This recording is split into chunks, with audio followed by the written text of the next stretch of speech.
Quiero invitarle de que abramos nuestra Biblia en el libro de Génesis capítulo 16 y hoy quiero comenzar hablándoles, pero tomando tal vez, diría yo, un dicho muy popular que en algún momento usted y yo hemos hablado de él o lo hemos usado. Y el título del mensaje de hoy es: El fin justifica los medios. El fin justifica los medios. En Génesis capítulo 16, versículo 1 al 3 dice lo siguiente. Génesis capítulo 16, versículo 1. Dice: Sarai, mujer de Abraham, no le daba hijos, y ella tenía una sierva egipcia que se llamaba Agar.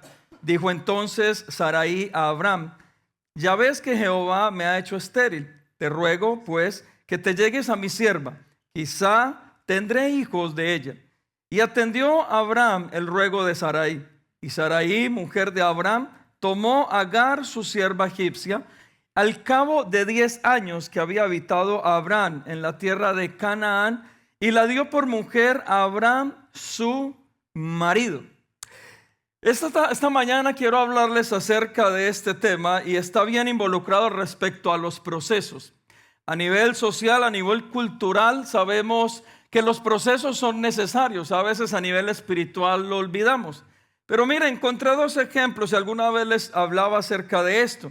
En el año 1980, una mujer llamada Rosy Ruiz, de nacionalidad cubana, dice que compitió en la maratón de Boston, tal vez una de las más famosas en el mundo, en Estados Unidos, y dice que la ganó sin tener absolutamente, obteniendo poca noción respecto a este deporte. Pero lo particular de esto es que más adelante se dieron cuenta que ella, unas cuadras antes de la meta, estaba esperando a todos los que estaban compitiendo y les salió adelante y ganó la competencia. Significa que hizo trampa. Todo el mundo se dio cuenta y la descalificaron y le quitaron el premio. También, ¿qué decir de un hombre que nació en este estado, Lance Armstrong? Este hombre, creo que muchos escuchamos acerca de él, las competencias, ciclismo. Y este hombre se descubrió que había hecho trampa y que había tenido problemas de doping. Y cuando se descubrió, dice que le quitaron absolutamente todas sus medallas, todos los premios, y lo castigaron de por vida para que nunca más pudiese volver a practicar este deporte a nivel profesional. Y lo que yo veo aquí es que socialmente, culturalmente, todos colocaron el grito en el cielo y a esto lo llamaron trampa. Socialmente todo el mundo sabe lo que es trampa. Pues escúcheme algo. Cuando usted y yo venimos y nos salimos de los procesos de Dios en nuestra vida, ¿sabe usted que estamos haciéndole trampa a Dios? A veces usted y yo estamos desesperados por algunas situaciones en nuestra vida o procesos en los cuales nos encontramos, y en ese afán o ese desespero terminamos tomando decisiones y tal vez, o por lo regular siempre, las peores decisiones. Este dicho, el fin justifica los medios, hace referencia a la forma que nos han enseñado a lograr o alcanzar nuestras metas. Este dicho manifiesta que la prioridad es alcanzar el sueño sin importar a quién dañamos o destruimos en el camino o lo que tengamos que hacer. Escucho constantemente a personas decir lo siguiente: pastor, no importa lo que tenga que hacer, por encima del que tenga que pasar o lo que tenga que hacer, yo voy a cumplir mis objetivos porque los cumplo. Y hay personas que se empecinan realmente en esto y no les importa por encima de quién deban pasar. Y escúcheme, esto anula totalmente los principios que Dios nos enseña en su palabra. Y estos son principios de misericordia, de justicia, de lealtad, de integridad, de amor, de transparencia, pero sobre todo de verdad. Y escúcheme, este dicho no debería de aplicar para nosotros. Mis amados hermanos, el propósito en nuestra vida no es más importante que el proceso en nuestra vida.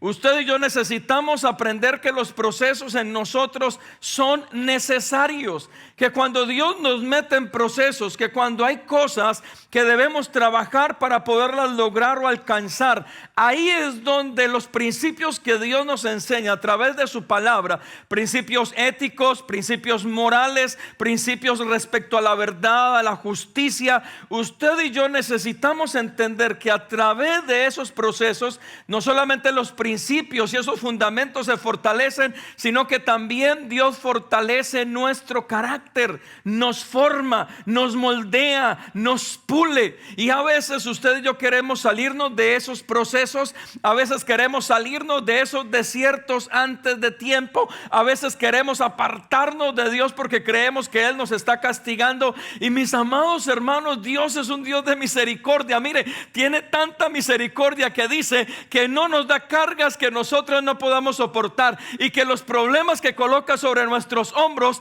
aún así nos entrega la solución. Significa que Dios es un Dios de procesos, pero Él siempre está en medio del proceso. Aprendamos a vivir confiadamente los procesos en nuestra vida, así nos duelan.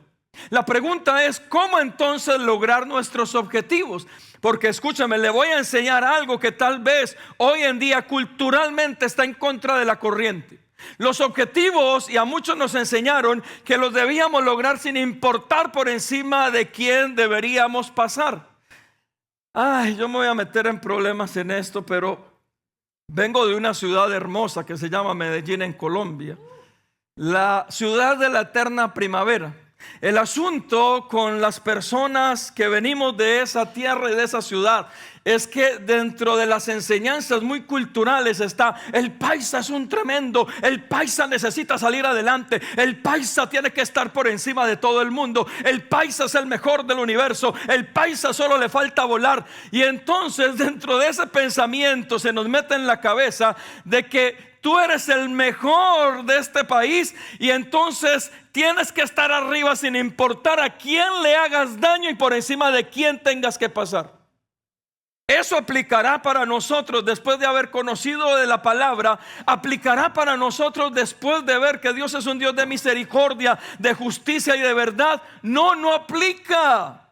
Por eso cuando hablamos de que el fin justifica los medios, y escúcheme, yo sé que muchos tienen negocios en este lugar, tienen sus emprendimientos. Cuidado cómo logran la bendición económica sobre sus vidas, porque a veces venimos y queremos la bendición económica sobre nuestra vida y decimos: pastor, es que el Señor, Él es mi justicia, Él es mi verdad, pero también es mi socio.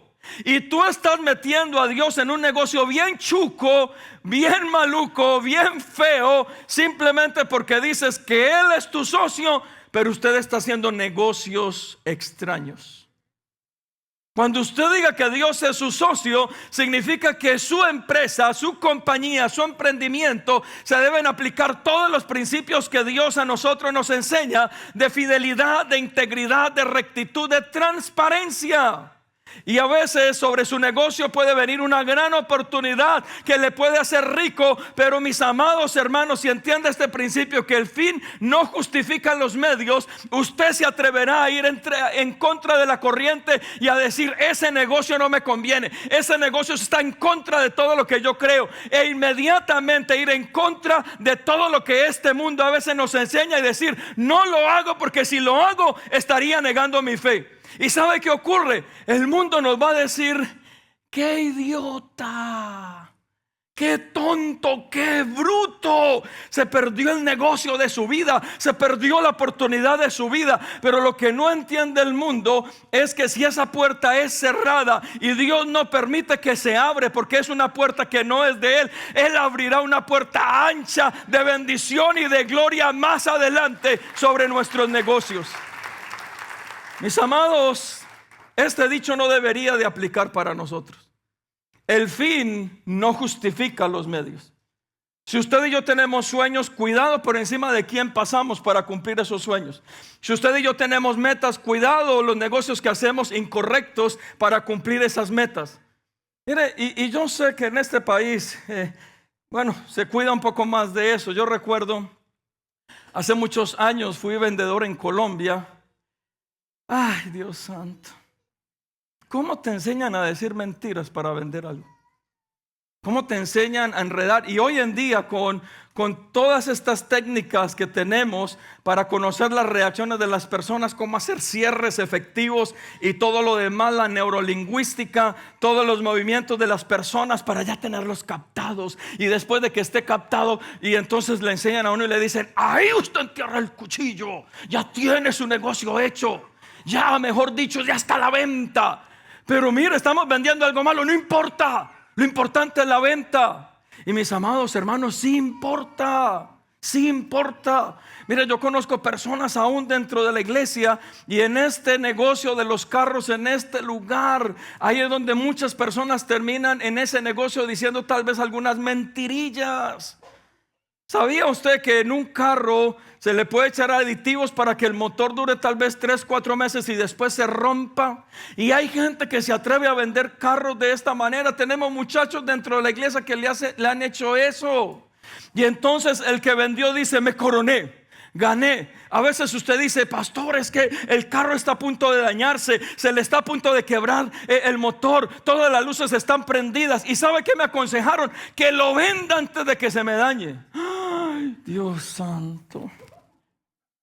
Ojalá después de esta prédica usted no lo haga, porque le vas a vender a alguien que ahorró, tal vez uno de nuestros muchachos, 1 año, 2 años para su carro. Le vas a vender un problema. Yo no podría dormir con eso. No podría dormir. No, es que me liberé de mi carro ya. Yo me compré uno que no me moleste y me funcione. Pero le vendiste el problema a alguien más. Estás dañando a alguien más.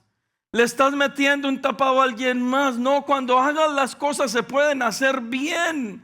Se pueden hacer de manera correcta, íntegra. ¿Sabe por qué? Porque el fin no justifica los medios.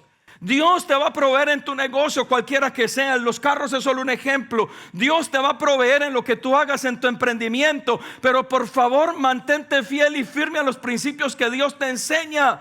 No te saltes los procesos. No quieras llegar arriba sin tener un proceso para poder llegar allá. O otros que dicen: pastor, es que Dios me hizo para hacer cosas grandes y voy a subir a otro nivel. Muchacho, tú puedes subir al nivel que quieras, pero la forma de subir a otro nivel es que el nivel de abajo tiene que quedar estable, tiene que quedar bien. No quemen los puentes para poder regresar y usar el nivel bajo. El nivel abajo tiene que quedar bien. ¿Sabe para qué? Para subir al próximo nivel. Pero hay gente que viene y te quiere decir: no, es que yo estoy para cosas grandes y voy a subir a otro nivel. Pero todo lo que hay ahorita está inestable y está mal. Y entonces ahí es donde creemos que estamos hechos para cosas grandes y comenzamos a subir 1 nivel, 2 niveles, 3 niveles, pero la base todavía está mal. Es flexible, se puede derribar. Y entonces por eso hay personas que vienen y logran todos sus objetivos, pero después la base del primer nivel comienza a cobrarle las cuentas. Y ahí es donde está el otro dicho: subió como palmera y cayó como coco. Mis amados, el pasaje que leíamos de Génesis 16, vuelva por favor. Génesis 16, 1 nos habla acerca de Abraham y Sara. En ese momento Abraham y Sarai. Y escúcheme, en Génesis capítulo 16, este pasaje nos habla de una promesa que ellos dos recibieron, los patriarcas, acerca de todo lo que Dios haría con ellos y que les daría un hijo, un heredero. Si usted más o menos conoce la historia de ambos, sabe que Sarai era una mujer estéril, no podía tener hijos. Y entonces hay un milagro sobrenatural cuando nace este hijo del vientre de Sarai.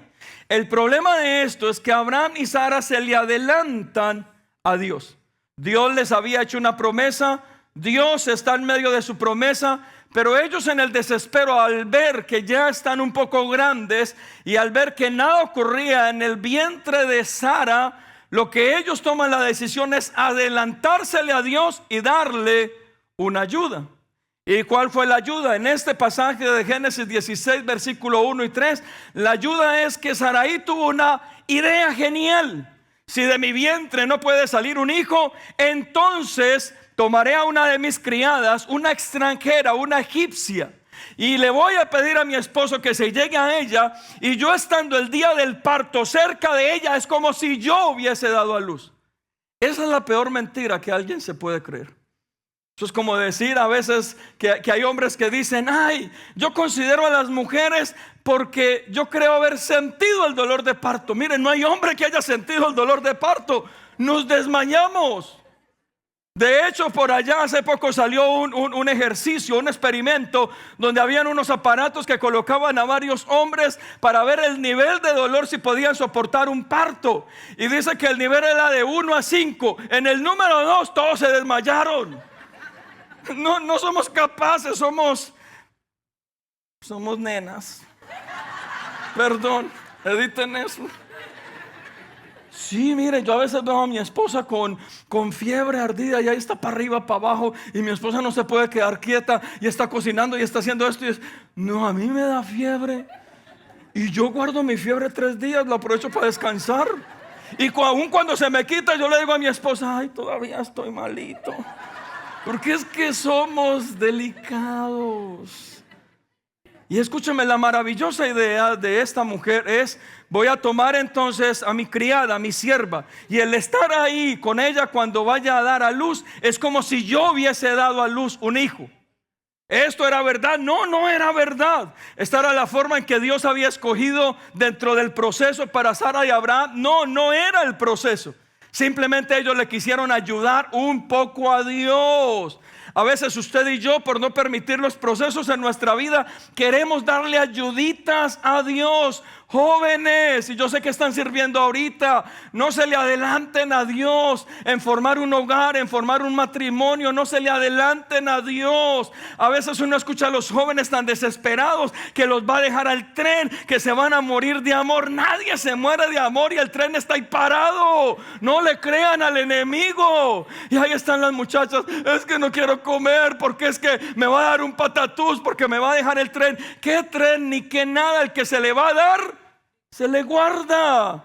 Y si Dios tiene una bendición para ti, Él tiene un tiempo perfecto para dártelo. Pero hay veces venimos y entonces ahí están las muchachas o los muchachos como Sarai con sus enormes ideas, porque es que Dios no les ha traído la media naranja.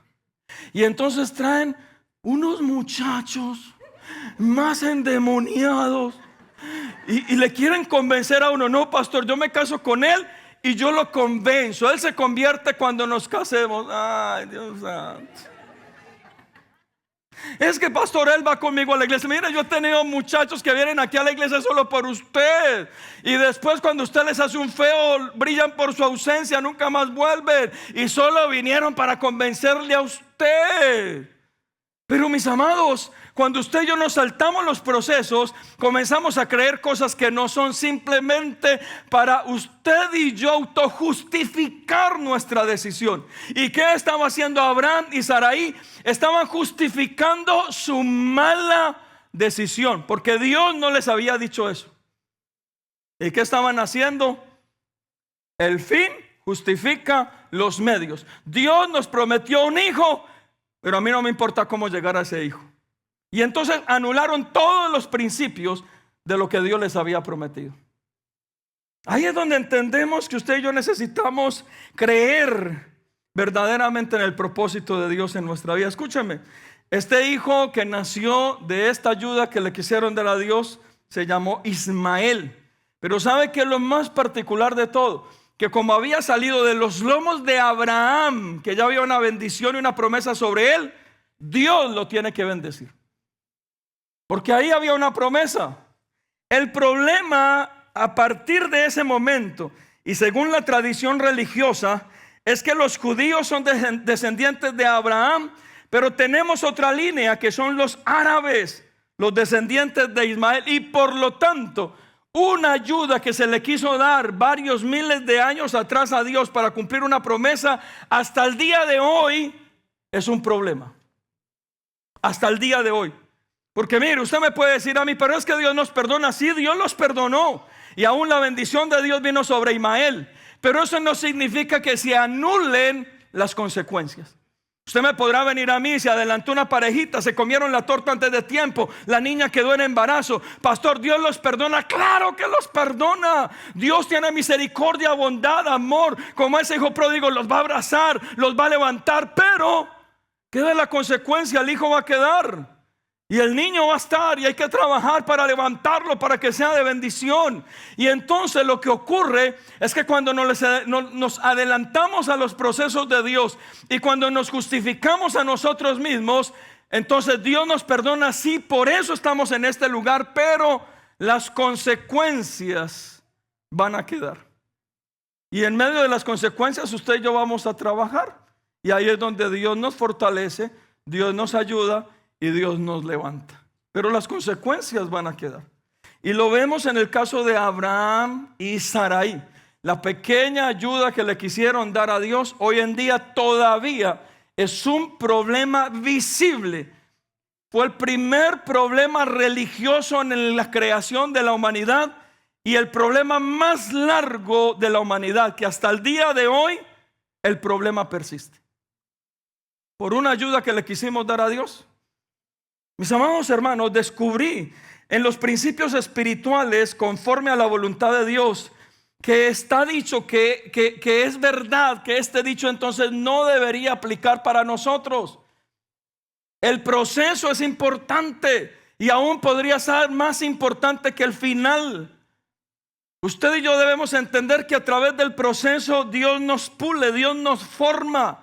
Que es importante meternos en el proceso, porque ahí es donde Dios forma nuestro carácter. Mucho de lo que usted y yo somos en este día es gracias a cosas buenas y malas que hemos tenido que vivir. Gracias a situaciones difíciles o de bendición que hemos vivido. Gracias a momentos en nuestra vida que nos han dolido, atormentado. Pero hoy en día nuestro carácter se ha fortalecido. Hoy en día usted y yo o somos esas buenas personas que buscamos tanto de Dios y le agradecemos tanto a Él. Pero eso viene como resultado de algo. ¿Y sabe de qué es? De un proceso. Por eso yo le invito en esta mañana como creyente, no se salte los procesos. Vaya en contra de la corriente de este mundo. Así nos digan idiotas, así nos digan ciegos, así nos digan lo que nos digan. Pero si lo que usted y yo vamos a hacer va en contra de los principios que Dios enseña en su bendita palabra, no lo hagamos. Porque cuando usted y yo vayamos en contra de esos procesos, en contra de lo que hoy el mundo dice que es bueno, y cuando usted y yo nos levantemos y marquemos la diferencia, créame, Dios abrirá puertas de bendición y Dios abrirá puertas sobrenaturales. Usted, su familia, su casa y su economía. Mi esposa dice un dicho y es que no hay almohada más blanda, más placentera y más cómoda que una limpia conciencia. Usted no sabe lo hermoso que es irte a dormir sin tener ninguna acusación en tu cabeza. Saber que los negocios que hiciste los hiciste bien. Saber que lo que has hablado está bajo el principio de la verdad, de la misericordia, de la justicia. Saber que a nadie le estás enredando la vida. Ahí es donde entendemos que este principio que hoy en día la gente dice de que el fin justifica los medios, a nosotros no debería de aplicar. Para nosotros sí es importante los medios para alcanzar o lograr las metas.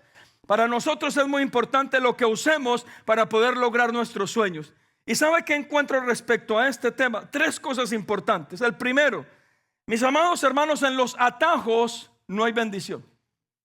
En los atajos no hay bendición. A veces el camino corto no siempre es el más rápido. Usted a veces se le quiere adelantar a Dios, a cortar los caminos, pero se da cuenta que logró el objetivo, pero llegó a ese objetivo de manera incorrecta. Hay un cargo de conciencia en tu corazón. Hay algo que no está bien. Hay algo que no te puede dejar disfrutar tu meta. Y entonces el camino corto no siempre es el más rápido o el mejor. Génesis capítulo 16, verso 2. Otra vez lo que leíamos de Abraham y Sarai. Dijo entonces Sarai a Abraham: ya ves que Jehová me ha hecho estéril. Te ruego pues que te llegues a mi sierva, quizá tendré hijos de ella. ¿Sabe quién fue el más beneficiado de esto? Pues Abraham. Imagínese, aquel, el viejito feliz. Si le pusieron a una muchacha, está como David cuando le pusieron a una muchacha para calentarlo, gozoso. Y Abraham termina siendo beneficiado por la gran idea de su esposa. En otras palabras, es como si su esposa le hubiese pedido que fuera infiel ¿Para qué? Para poder cumplir lo que Dios les había prometido. Canceló totalmente los principios que Dios enseña. Claro, en ese contexto alguien puede levantar la mano y refutar y decir, pero en ese tiempo eran polígamos, gracias. Polígamos, que tenían varias mujeres, sí, es verdad, pero en este contexto ni la mujer tenía la capacidad, las características para ser mujer de Abraham, ni era una mujer que Dios le había propuesto a Abraham para que estuviese con ella. Significa que en ningún plan estaba esta mujer, solo en la cabeza y en el plan de Sarai. Ahora bien, este atajo de Abraham y Sarai nos demuestra que el camino corto no siempre es el más rápido. Por eso, mis amados, cuando tú y yo nos saltamos los procesos de Dios en nuestra vida, incluidos los desiertos, los procesos que nos duelen, los procesos que nos cuestan, aún incluidos esos, evitamos la formación del carácter en nuestra vida.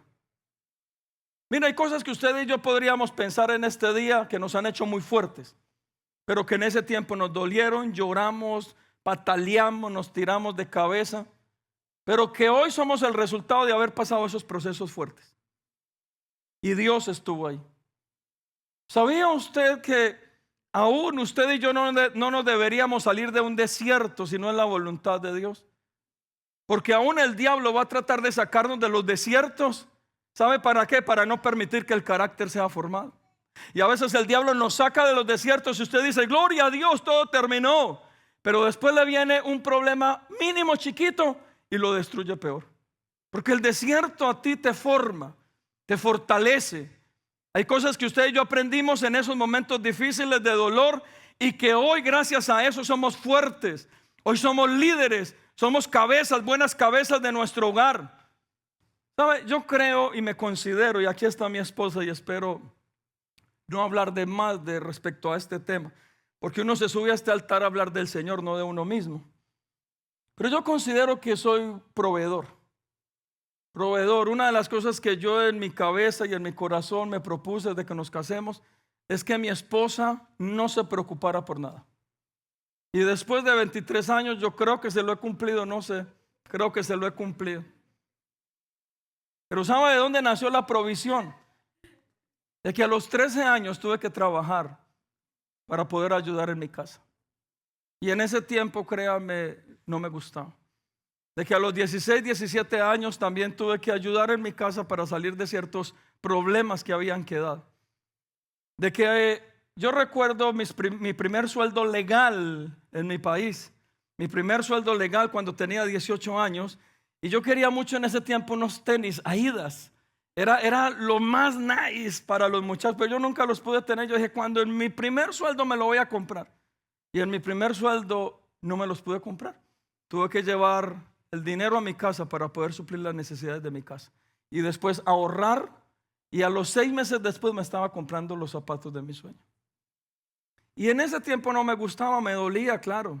Me dolía tener que redirigir toda mi economía, pero amaba mi casa, amaba mi familia, amaba a mi madre. Y ¿sabe eso que me hizo? Que en ese tiempo me dolió tanto. Me hizo hoy en día y me formó mi carácter para ser un buen proveedor. Por eso a veces yo sé que hay muchos muchachos jóvenes en este lugar. Cuando les pidan que ayuden en su casa, háganlo. Todo buen hijo termina siendo buen esposo. Una persona proveedora tiene la capacidad de aprender a proveer desde que es joven. Más adelante es difícil aprenderlo, porque se vuelven tan ególatras que al final cuando se casan creen que todo el mundo gira alrededor de ellos y se les olvida proveer para la familia que Dios les entregó. ¿Dónde lo aprendimos? En el proceso. ¿Fue fácil? No, dolió demasiado, pero aprendimos y eso nos hizo más fuertes. ¿Cuántos dicen amén y están en un proceso de esos? Dígale gracias a Dios en este día. Lo segundo, mis amados, Dios es un Dios de proceso. Mire, se lo quiero demostrar con el Rey de Reyes que nos habla la palabra, que es David, hablando naturalmente. Pero de David toda su simiente hasta llegar a Jesucristo, nuestro Señor y Salvador. Dice que David necesitó 20 años de proceso para ser el rey en el cual se convirtió. David fue ungido 3 veces en ese proceso. La primera vez cuando tenía 17 años frente a su padre y sus hermanos. De eso nos habla primer libro de Samuel. 16:13 y dice: y Samuel tomó el cuerno de aceite y lo ungió a David en medio de sus hermanos. Y desde aquel día en adelante el Espíritu de Jehová vino sobre David. Se levantó luego Samuel y se volvió a Ramá. La primera vez que David fue ungido como rey fue a los 17 años, delante de sus padres y sus hermanos. En ese momento era rey, no era rey.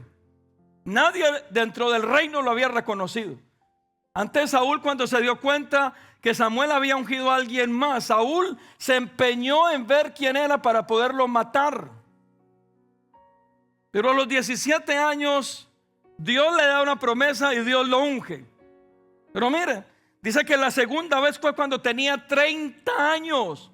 13 años de proceso y de formación, de ser perseguido por el rey, 13 años de desiertos, 13 años de andar en cuevas, un proceso de 13 años. Y vino la segunda unción. Ahí en el segundo libro de Samuel 2:4 dice: y vinieron los varones de Judá y ungieron allá a David por rey sobre la casa de Judá.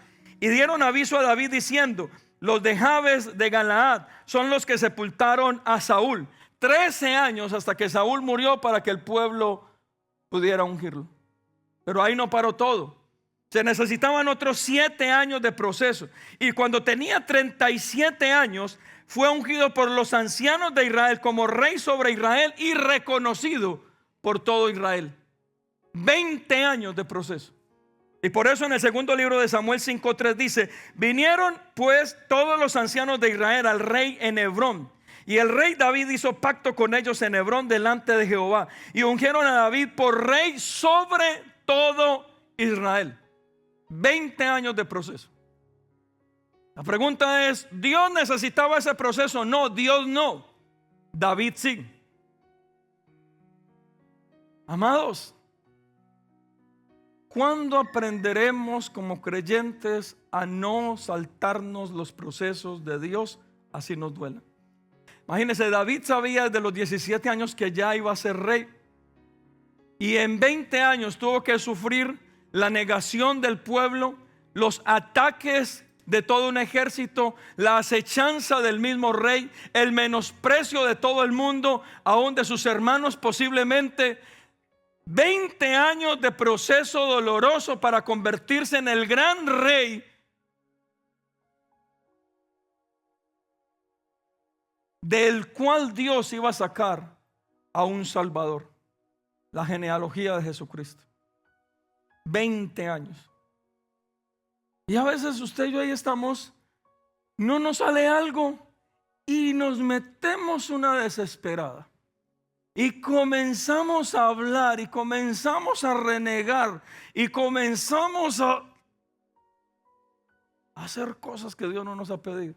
Ayudar a Dios. Es que no me salió. Es que hay que hacer que salga. Es que Dios me lo prometió. Y entonces, mire, yo he conocido y ahora se está levantando tal vez un mover que se levantó cuando vivíamos en Guatemala hace 20, 25 años, que es con el ministerio apostólico. Nosotros creemos en los 5 ministerios como un balance. El apostolado y el profético todavía es un ministerio activo. Pero hace 20 años o 25 años que vivíamos en Guatemala, venían y le daban promesa a alguien: mira, es que Dios me está mostrando que Dios te va a levantar como apóstol. Y ni tenía iglesia y se iban a poner tarjeticas de el apóstol de Jesucristo. Y es como si David a los 17 años hubiera salido a hacer tarjeticas impresas con un águila diciendo: el rey de reyes en Israel. Se le adelantan a los procesos. ¿Y sabía usted que en este tiempo está volviendo lo mismo? Por eso existen las señales del apostolado, las señales de lo profético, frutos de los ministerios. Pero hoy está la gente desesperada. No, es que yo voy a subir a un nivel diferente. Y se van y se meten a unos lugares. A mí me decía en Medellín, teníamos, aquí está Alejita, la mamá de Alejita. La hermana Martica fue una de las familias que ganamos en Colombia, en Medellín, comenzando la iglesia hace como 17, 18 años. Pero la mamá de Alejita es una mujer muy preparada, bien preparada. Y la primera vez que va a la iglesia, cuando termina la iglesia, me dice: sí, pastor, es que a mí no me gustan esos pastores que le quieren meter a uno el dedo a la boca. Ay, Dios santo. Gracias a Dios no fui uno de los que intenté meterle el dedo a la boca. Por eso el fruto hasta el día de hoy alejita en este lugar después de 18 años. Pero hay creyentes que aún con todo su conocimiento se dejan meter los dedos a la boca. No uno, sino varios. Y eso es peor. A mí que me metan uno, pues la cierro y miro, pero que le metan todos. Y con este mover de lo profético, de lo apostólico, hay esta gente y creo que tal vez tienen el llamado, porque yo creo y Comunidad de Gracia cree en los 5 ministerios, pero yo no me le puedo adelantar a ese llamado. Dios es un Dios de procesos. Dios es un Dios de procesos. La pregunta es: ¿en qué proceso te tiene Dios a ti en este momento? Porque quiero invitarte y animarte, no te salgas de ese proceso. No te adelantes ni te retrases. Porque ese es mi último punto. Mi último punto es que usted y yo debemos vivir y aprender a vivir bajo el tiempo perfecto de Dios, no el nuestro. El nuestro es un cronómetro, el cronos. Segundos, minutos, horas, días, semanas, meses, años. Usted y yo vivimos bajo el cronos, ese es nuestro tiempo. Pero Dios vive bajo un tiempo que es el kairos, es un eterno presente. Él conoció nuestro pasado, conoce nuestro presente, conoce nuestro futuro. Dios lo sabe todo. Y si usted y yo sabemos que Dios lo sabe todo, ¿para qué lo queremos enredar a Él y convencer de algo que no está dentro de sus planes? Porque ahí es donde nos autojustificamos para adelantárnosle a Dios. ¿Cuántos de ustedes alguna vez le pidieron, niños o jóvenes, un permiso a sus padres diciendo mentiras? Y mire, y ustedes iban allá con sus papás para convencerlos de que, yo me acuerdo que en mi tiempo eran las bailes de garaje. Y mire, yo sufrí mucho porque qué pecadito, yo no aprendí a bailar. Y en un garaje peor, imagínense. Peor. Yo tenía 2 pies izquierdos, pero ¿sabe qué aprendí a bailar? Baladas de esas de Hotel California, porque solamente era hacer esto. Y entonces a mí me decían: mire, usted solo haga eso y ya. Y entonces ir con los papás para pedirle permiso. No, papá, es que allá vamos a estar estudiando y es que tengo que ir. ¿Y por qué a las 10 de la noche? Porque es que a esa hora solo pueden los muchachos. Y el que más sabe, solo a esa hora, papá. Y ahí estaba el papá: ay, me dijo, mire, tome hasta esta plática para que se tome una. Ay, Dios santo. Y ahí usted se iba diciéndole un montón, pero usted lo que quería era justificar con mentiras lo que iba a hacer. ¿Estaba correcto o no? Y sabe, a veces queremos hacer lo mismo cuando Dios no nos da permiso de algo. Y usted y yo nos queremos justificar con Dios de todo lo bueno, porque lo tenemos que hacer. Yo traté de convencer a mi esposa de que me dejara comprar una moto. Yo soy un motorratón frustrado, hermanos. No pude. Y yo le decía: mi amor, mire, ¿a quién le están haciendo daño? Ahí están sobre 2 ruedas felices, ahí van en paz. Usted no sabe cómo descansan los hombres haciendo eso. Pero no me dejó.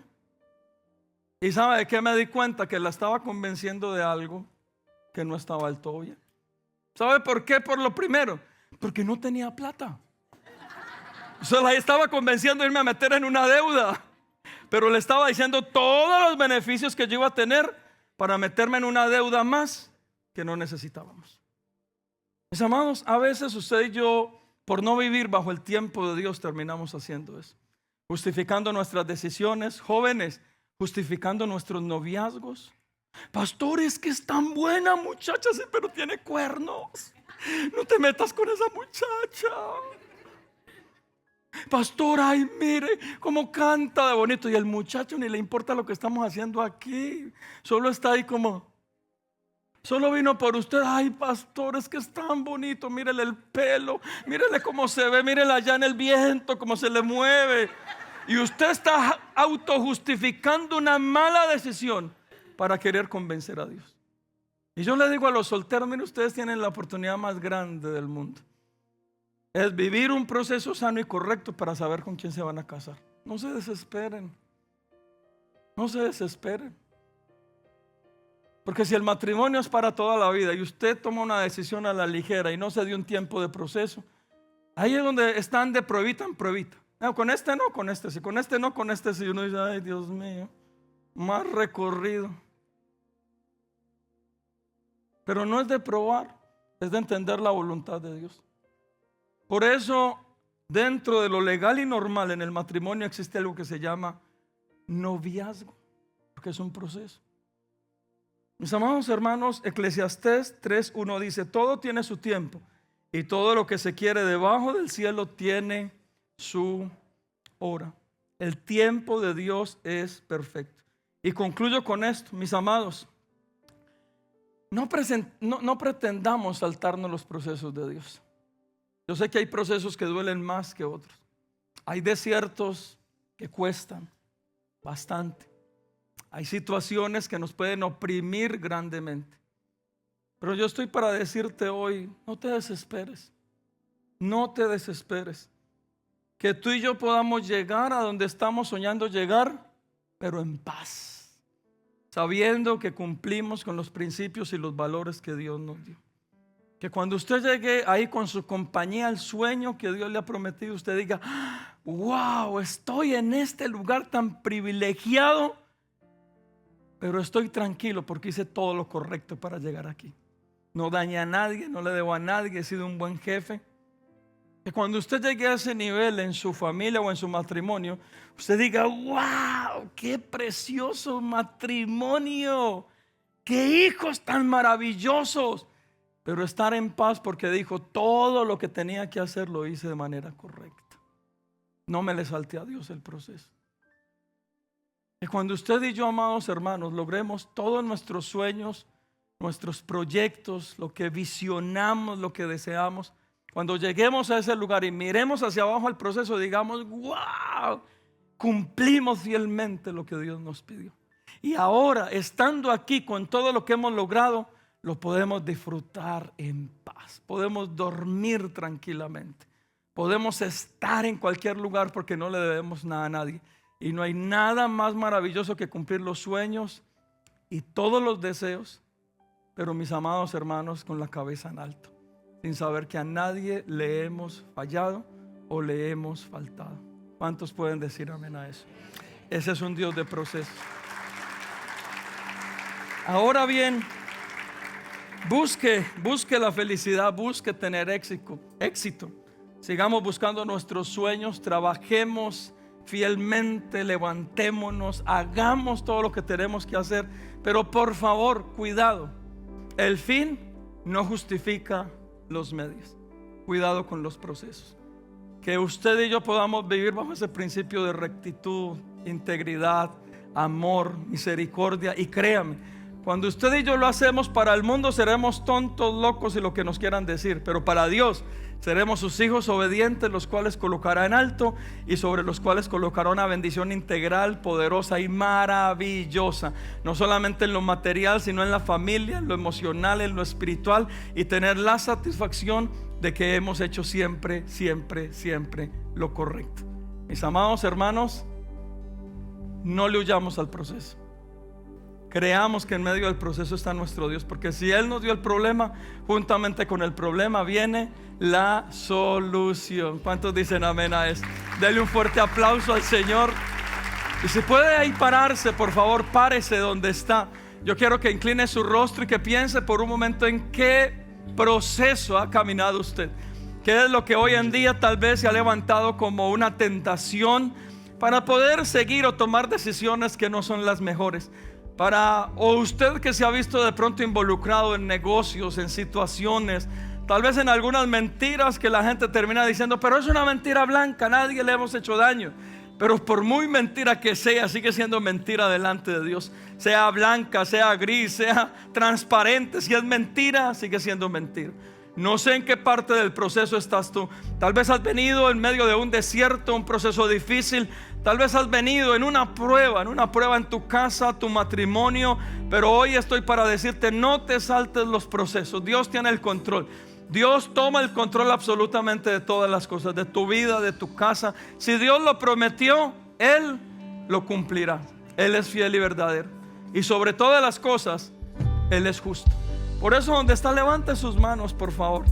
Y si en esta tarde usted puede adorar, exaltar y decirle: Señor, dame paz en medio de mis procesos. Ayúdame, Señor, en este día. No me quiero salir de ellos. Y quiero, Señor, en todo el camino y en todo el proceso obedecerte, ser íntegro, ser recto, ser correcto, Señor. Padre, en todo lo que tú nos has dado, en ese emprendimiento, en ese negocio, en las relaciones, en la casa, ayúdanos, Señor, a tener estos principios, Señor, de fidelidad, de integridad, de verdad, de justicia, Señor. Ayúdanos, bendito Dios, porque eso abrirá puertas sobrenaturales, no humanas, sino bendiciones espirituales que vienen de lo alto. Y hoy las deseamos en este lugar. Vamos, levante sus manos y adoremos a nuestro Dios. Y entréguele sus planes, entréguele sus sueños, entréguele todos sus procesos en esta tarde, en el nombre de Cristo Jesús.